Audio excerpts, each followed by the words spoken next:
వేదాంతం పరిచయం పరిభాష. విశ్రాంతి ధ్యానము, ఏకాగ్రత ధ్యానము. ముందుగా విశ్రాంతి ధ్యానం. ఈ ధ్యానంలో ముఖ్యంగా మనసును విశ్రాంతి పరచడం ఉన్నా మన శరీర భాగాల్ని కూడా విశ్రాంతి పరుస్తాం. ఇందులో శారీరక విశ్రాంతి, వాచిక విశ్రాంతి, ఇంద్రియ విశ్రాంతి ఇస్తాం. అప్పుడు చివరికి మనసు కూడా విశ్రాంతికి లోనవుతుంది. నేటి పోటీ ప్రపంచంలో ఒత్తిడి తగ్గించుకోవడానికి ఇది చాలా ఉపయోగపడుతుంది.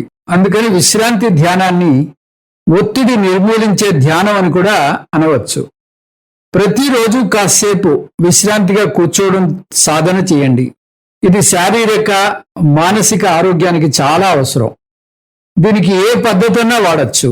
ఉదాహరణకి ఒక మంత్రం జపించడమో, మీ శ్వాస మీద ధ్యాస పెట్టడమో, లేదా కేవలం శాంతి శాంతి అనటమో చేయవచ్చు. ఏకాగ్రత ధ్యానం. ఈ ఏకాగ్రత ధ్యానంలో మనస్సును ఒక దాని మీద కేంద్రీకరించే సమయాన్ని పెంచడం సాధన చేస్తూ ఉంటాం. ప్రాపంచిక విషయం మీద కానీ, ఆధ్యాత్మిక విషయం మీద కానీ కొంత నియమిత కాలపరిమితి వరకు ఏకాగ్రత కలిగే సామర్థ్యాన్ని పెంపొందించుకోవాలి.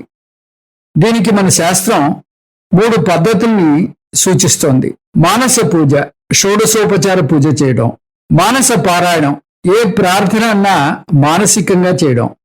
మానస జపం, ఏదో ఒక నామం తీసుకుని మానసికంగా జపం చేయడం.